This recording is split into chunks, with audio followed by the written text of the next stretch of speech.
இன்றைக்கு விடிய ஆளுக்கு பான் சரியோ பான் சாப்பிடல ரோசி இப்போ பால் கொடுக்க போகிறோன்னு பாருங்க இங்கே பாருங்க பாலுக்கு போடுற பாட்டை பாருங்க இஞ்சி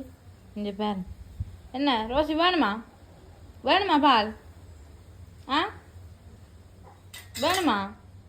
கோப்பையை வாயால் தூக்குதார் டீசை வாயால் எடுத்துக்க தாரன் இங்கே வா எடு டீசை எடு எடன் வேணாமா பால் ரோசி வேணாமா இந்தா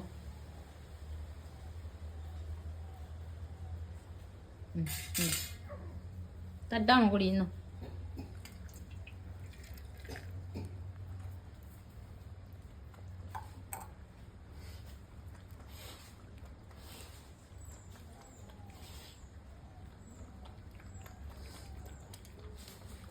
பாலுன்னா அதுக்கு நல்லா காணும் சோறு இந்த வேலை சாப்பாடு இந்த வேலை பாலுண்டா காணும் ரோஸ் இங்கே பார் அவள் பால் குடிக்க யாரு கதை கேட்டாலும் கணக்குலயே எடுக்க மாட்டா அது குடிச்சா அப்புறம் தான் நாங்கள் கதை கேட்கலாம்